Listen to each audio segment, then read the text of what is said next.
তোমরা কি ভাবো যে তোমাদের সরপুরিয়া কৃষ্ণনগরের মধ্যে বেস্ট? আমাদের সরপুরা বেস্ট তো বটেই, কারণ এখান থেকে এই সরপুরা সৃষ্টি। এই সরপুরা সরভাজা যা আজ নদিয়ার বিখ্যাত জিনিস, এবং যেটা নিয়ে আজকে নদিয়ার বহু মিষ্টির দোকানদার করে কমে খাচ্ছে। তুমি কি ভাবো তোমার সরপুরিয়াই বেস্ট? একদম একদম। আজকে আমরা কৃষ্ণনগরে বেস্ট দুটো মিষ্টির দোকানের মধ্যে কম্পারিজন করব। এখন আছি হলো আমি নতুন অদরের দোকানের সামনে, আর এখন আছি হলো আমি পুরনো অদরের সামনে। আর আমরা সবাই জানি কৃষ্ণনগর বিখ্যাত হলো সরপুরিয়া আর সরভাজার জন্য। তো বেশি ভাট না বকে চলো ভিডিওটা তাড়াতাড়ি শুরু করা যায়। অ্যান্ড বাই দ্য ওয়ে, আমি সোহন চক্রবর্তী, তোমরা দেখছো life and card official. Welcome to Krishnanagar. আর ভিডিও শুরুর আগে যেটা আমি সবসময় বলে থাকি সেটা হলো many food on the floor, we have to explore.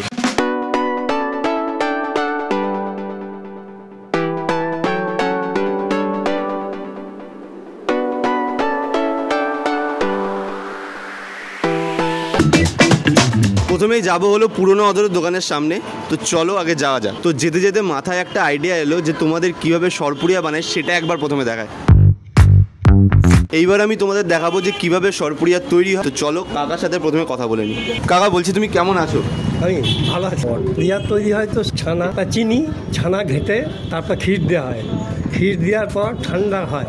ঠান্ডা করার পর এই যে মশলা, আচ্ছা আচ্ছা, বাদাম পেস্তা এগুলো দেওয়া মশলা দিয়ে মিশিয়ে, মানে এটা মেন বেসটা তৈরি হয় এটাতে। এবার মিক্স করে তারপর ওটাকে চাপানো হবে আর কি। তো এখানে আমি তোমাদের দেখাতে পাচ্ছি, এই দেখো 1 2 3 4 5 6 আর এইদিকে আছে 7। মোটামুটি সরপুরিয়ার যে ক্রেজটা তোমরা দেখতে পাচ্ছ।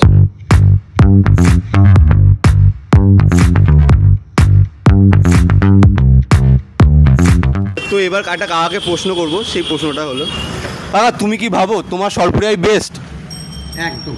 কাকা তো বললো এই অদরের সরপুরিয়া আর সরভাজা নাকি বেস্ট, আর সেটা তো খেয়েই প্রমাণ হবে।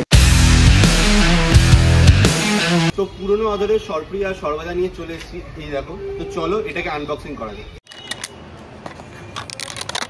তো সরপুরিয়া আর সরভাজা নিয়ে চলে এসেছি, আর এটার দাম নিয়েছে মোট দাম, কারণ এটা তো ওজন অনুযায়ী হয়, তো মোট দাম নিচে 68 টাকা। এরকম সাইজের হলো সরভাজা, এইরকম সাইজের, এরকম মোটা সাইজের সরপুরিয়া। তো চলো, আমার যেটা সব থেকে ফেভারিট সেটা হলো কৃষ্ণনগরের সরভাজা। তো সরভাজাটা চলো খাই। এই সরভাজার যে ব্যাপারটা সেটা হলো, কাকা বললো আমাকে 4টে লেয়ার মশলা তৈরি করে আমাদের দিয়ে যায়। চারখানা সর, ক্ষীর আর একটু মিষ্টি দিয়ে ওটা লেয়ার করে 4টে সর দিয়ে জাঁত করা হয়। আচ্ছা, ওটা শর্টটাকে ভাজো তোমরা? হ্যাঁ, পরে ভাজি। এই দেখো, এই একটা এর ভেতরে আছে, এর ভেতরে এই যে এই একটা আর এই একটা, 1 2 3 4, মোট 4টে লেয়ার। তার সাথে ছানা বা ক্ষীর দিয়ে পাক দেওয়া, তার সাথে ওই বাদাম পেস্তা এসব দেওয়া আছে। আর এটাকে যদি তোমাদের ভেঙে দেখায় সেটা হলো এই দেখো,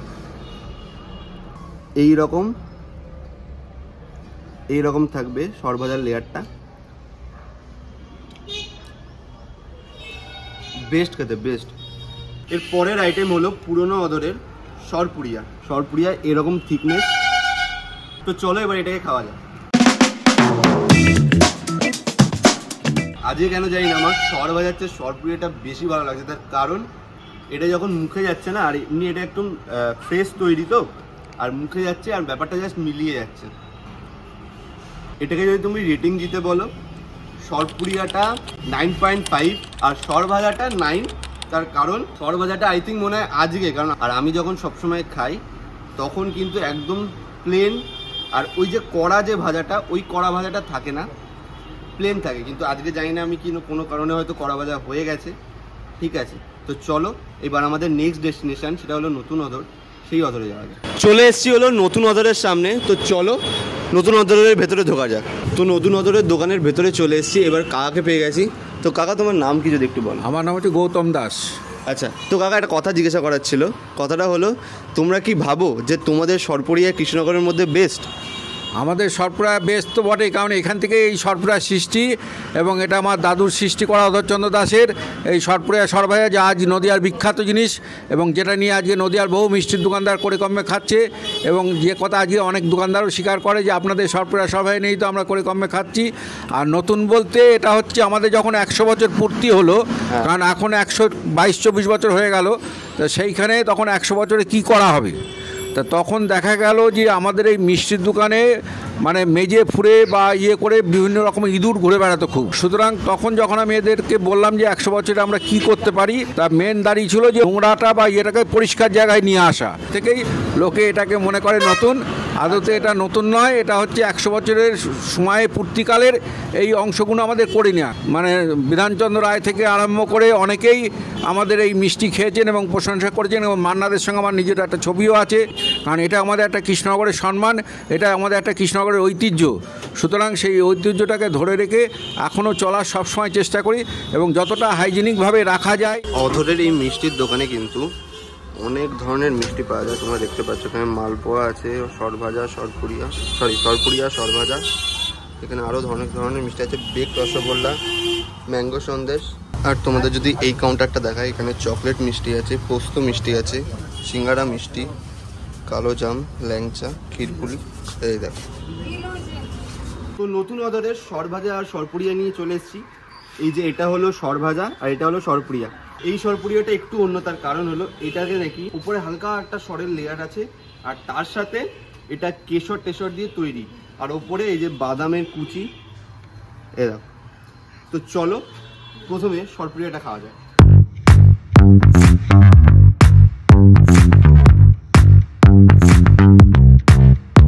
এটা কিন্তু সেই খেতে লাগছে, ওপরে যে বাদামের যে কুচিগুলো দিয়েছে।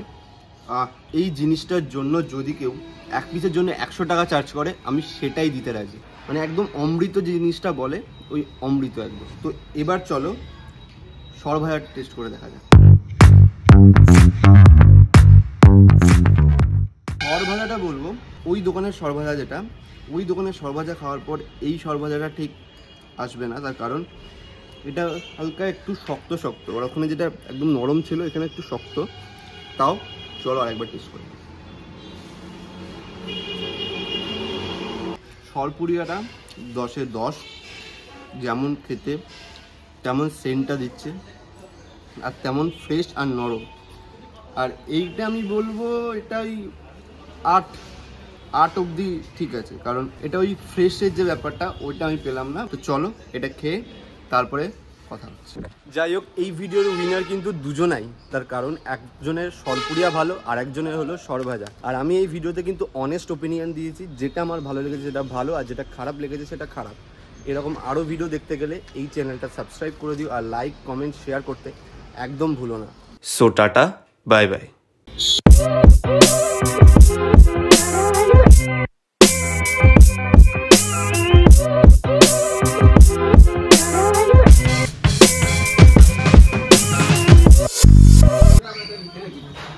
মানুষ